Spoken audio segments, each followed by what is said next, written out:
श्री शिवाय नमस्तुभ्यं मित्रों। जय महाकाल, हर हर महादेव।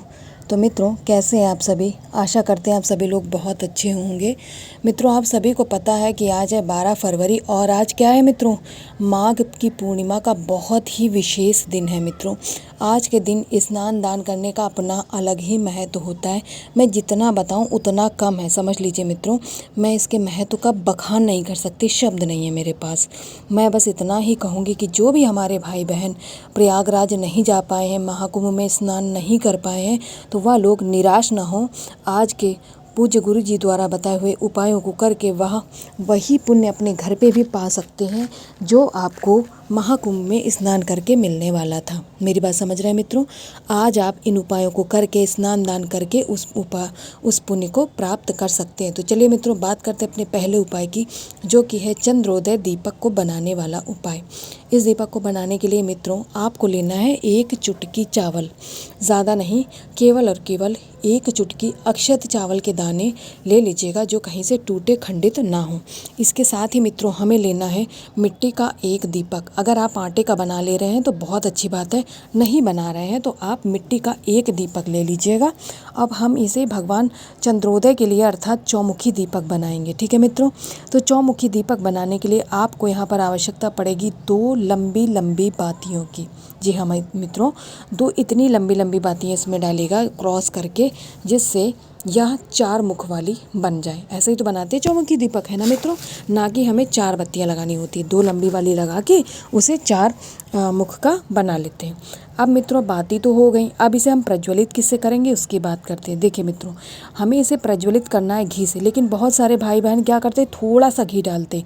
आपको थोड़ा सा घी नहीं डालना है, बल्कि आधे दीपक से ज़्यादा तो भर ही लीजिएगा, अन्यथा यह दीपक बहुत जल्दी बुझ जाएगा।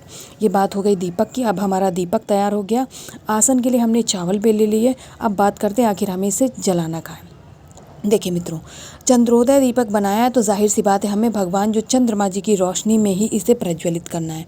तो आपके घर के जिस स्थान पर चंद्रमा भगवान जी की रोशनी अच्छे से पड़ रही हो, वहाँ पर आप उस स्थान पर इस दीपक को रख दीजिएगा। अगर घर के किसी कोने में नहीं आ पा रही तो आप इसे अपने छत पे प्रज्वलित करेंगे। ठीक है मित्रों? प्रज्वलित करने से पहले आपको आसन के लिए नीचे थोड़े से चावल के दाने लगा देंगे। इसके बाद उसके ऊपर आपको दीपक रखना है। इस दीपक की जब चारों बत्तियों को आप प्रज्वलित करेंगे तो आपको यहाँ पर एक नाम लेना है, वो है चंद्रोदय महादेव या फिर चंद्रेश्वर महादेव। कुछ भी नाम लेकर आप इस दीपक को प्रज्वलित कर दीजिएगा। अपनी मनोकामनाएं कहेंगे महादेव जी से। इसके बाद में 1 दाना चावल का इस जलते हुए दीपक में डाल दीजिएगा। तो बहुत ही अद्भुत और बहुत ही अचूक उपाय है यह चंद्रोदय दीपक वाला। आप सभी लोग अपने घर पे ज़रूर करिएगा। आज माघ पूर्णिमा के दिन आपको इसका विशेष लाभ होगा। अब बात करते हैं वीडियो में आगे अपने दूसरे उपाय की, जो कि है मित्रों हमारा दूसरा उपाय रोग मुक्ति का उपाय। देखिए मित्रों, हमारे घर में बहुत से ऐसे लोग होते हैं जो बीमार होते हैं, उनकी दवाइयाँ नहीं छूटती। तो उन दवाइयों को छुड़ाने के लिए आपको क्या करना है, 1 काली मिर्च का दाना लेना है। ठीक है मित्रों? 1 काली मिर्च का दाना लेंगे। इसके साथ ही आपको अक्षत चावल का केवल और केवल 1 दाना लेना है। बहुत ज़्यादा नहीं मित्रों, 1 दाना ही केवल लीजिएगा। 1 काली मिर्च का दाना, 1 अक्षत चावल का दाना। इसके बाद में आप लेंगे तांबे की कलश में अपने घर का शुद्ध जल। इसके बाद में माघ पूर्णिमा का दिन है, बहुत महत्वपूर्ण दिन है, तो गंगा जल डालना अनिवार्य है, तो गंगा जल डालेंगे। इसके बाद में जो आपने 1 अक्षत चावल का दाना और काली मिर्च ली है उसे इसी कलश के अंदर डाल देंगे। आपका कलश तैयार हो गया। अब इसे उठाएंगे और देवादिदेव महादेव भगवान शंकर के मंदिर जाएंगे, जहाँ पर महादेव जी की शिवलिंग विराजमान है। अब यहाँ पर उपाय को क्रम से समझते हैं। देखिए मित्रों, मंदिर पहुँच के आपको अपना मुख रखना है उत्तर दिशा की, नॉर्थ डायरेक्शन में। ठीक है मित्रों? इसके बाद इस जल को आपको समर्पित कैसे करना है पहले वह समझ लेते हैं। देखिए मित्रों, नाम कौन सा लेना है, बालचंद्रेश्वर महादेव के नाम से आपको यह उपाय करना है। मैं नाम पहले ही बता दे रही हूँ, कभी कभी मैं गलती से बताना भूल जाती हूँ, इसलिए मैं पहले ही नाम बता दे रही हूँ कि आपको बालचंद्रेश्वर महादेव के नाम से इस उपाय को करना है। उस लोटे के जल को आपको महादेव जी की शिवलिंग के प्रत्येक स्थान पर चढ़ाना है, लेकिन क्रम कौन सा है वो समझते हैं। सबसे पहले आप थोड़ा सा जल चढ़ाएंगे कहाँ पर, भगवान कार्तिकेय के स्थान पे। इसके बाद में आपको थोड़ा सा जल भगवान गणेश जी के स्थान पे, माता अशोक सुंदरी के स्थान पे समर्पित करना है मित्रों। इसके बाद में उसी कलश का थोड़ा सा जल माता के हस्त कमल, जिसे कटी भाग भी कहा जाता है, वहाँ पे समर्पित करेंगे। देन लास्ट में उस लोटे में बचा हुआ संपूर्ण जल आपको महादेव जी की शिवलिंग के ऊपर समर्पित कर देंगे। श्री शिवाय नमस्तुभ्यम मंत्र का जाप हुए जब आप जल को चढ़ाना स्टार्ट करेंगे तब आपको बालचंद्रेश्वर महादेव का नाम लेना है, और जब पूरा समाप्त करेंगे तो श्री शिवाय नमस्तुभ्यम मंत्र। मेरी बात समझ गए मित्रों। इस उपाय को करने के साथ ही आपको यहाँ पर खड़े हो जाना है कुछ सेकंड के लिए और बालचंद्रेश्वर महादेव के साथ साथ महादेव जी से विनती करना है, हे महादेव, मेरे उस इष्ट मित्र का रोग नहीं समाप्त हो रहा, उसकी दवाइयाँ नहीं छूट रही हैं, आप उस पर दया करें, उसकी दवाइयाँ छूट जाए, उसका रोग समाप्त हो जाए। ऐसी कामना करते हुए आपको महादेव का आशीष लेके वापस आए। अब वीडियो में आगे हम बात करेंगे अपने सबसे अंतिम और आखिरी उपाय की, जो कि आप आज माघ पूर्णिमा के रात्रि में ही करने वाले। बहुत ही अचूक और बहुत ही महत्वपूर्ण उपाय शुरू करने से पहले आप लोग वीडियो को जो अभी तक लाइक नहीं किया है, चैनल को सब्सक्राइब नहीं किया, वो लोग कर लीजिए। मित्रों, तीसरा हमारा उपाय है इच्छा को पूर्ण करने वाला उपाय। इस उपाय को करने के लिए आपको लेना है महादेव की सबसे प्रिय वस्तु अर्थात एक बेलपत्र लेना है। बेलपत्र लेने के साथ साथ जो महादेव का प्रिय चंदन है वह भी आपको लेना है।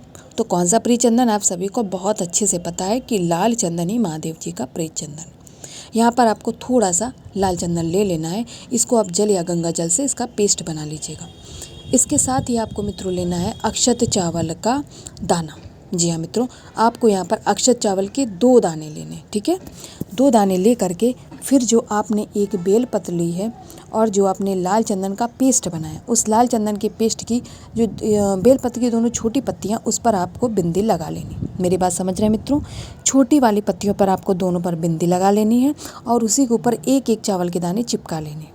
इसके साथ ही आपको लेना है तांबे के कलश में अपने घर का शुद्ध जल, और माघ पूर्णिमा का दिन है। पूर्णिमा है इसलिए गंगा जल डालना अनिवार्य है, बिल्कुल अनिवार्य है, और किसी भी उसमें कंडीशन में भूलेंगे नहीं, गंगा जल ले लेना है, ठीक है मित्रों। इसके बाद में इस कलश को उठाएंगे, भगवान शंकर के मंदिर में जाएंगे जहाँ पर शिवलिंग विराजमान है। उत्तर दिशा में मुख करना है मित्रों। इसके बाद में जो आपने मित्रों यहाँ पर बेल पत्र लिया हुआ है जिस पे आपने अक्षत चावल के दोनों दाने लगाए हुए हैं, उसको कहाँ समर्पित करेंगे मित्रों? माता अशोक सुंदरी के स्थान पर। मेरी बात समझ रहे हैं मित्रों? क्योंकि माता अशोक सुंदरी जी जो है महादेव की सबसे अंतिम संतान है, उनकी प्रिय पुत्री हैं। तो जो हमारे घर का लाडला होता है ना, वह उसकी बात तो पिताश्री अवश्य मानते हैं। यह बात आप सभी लोग बहुत अच्छे से जानते हैं। तो आपको माता अशोक सुंदरी से अपनी इच्छा कहना, अपनी मनोकामना कहना है। उन्हीं के स्थान पर आपको यह बेलपत्र समर्पित करनी है। उन्हीं से आपको निवेदन करना है कि माता रानी, मेरी यह इच्छा अधूरी है, पूर्ण नहीं हो रही है, आप मेरी इस इच्छा को पूर्ण कर दें, मेरे ऊपर अपना आशीर्वाद बनाए रखें। ऐसी कामना करते हुए आपको यह बेलपत्र समर्पित कर देना है। इसके बाद में जो आपने एक लोटा जल लिया है उसको आपको शिवलिंग के किसी अन्यत्र स्थान पर नहीं चढ़ाना है मित्रों। मैं दोबारा कह रही हूँ, ना माता के हस्तकमल पे, ना महादेव जी की शिवलिंग पे आप जल बिल्कुल नहीं चढ़ाएंगे, बल्कि जो बेलपत्र आपने माता अशोक सुंदरी के स्थान पर समर्पित किए अपनी कामना कहते हुए, उसी बेलपत्र के ऊपर आप उस लोटे का जल चढ़ाएंगे श्री शिवाय नमस्तुभ्यम मंत्र का जाप करते हुए। मेरी बात समझ रहे हैं मित्रों?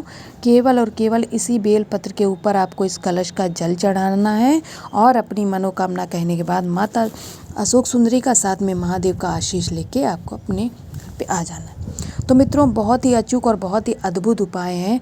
आपने इस वीडियो में तीनों उपायों को अच्छे से समझ लिया। मैं ऐसी आशा करती हूँ कि आप सभी लोग बहुत अच्छे से समझ गए होंगे। मैंने समझाने का पूरा प्रयास किया। अगर ना समझ आया तो कमेंट सेक्शन में आप पूछ सकते हैं, कोई दिक्कत नहीं है।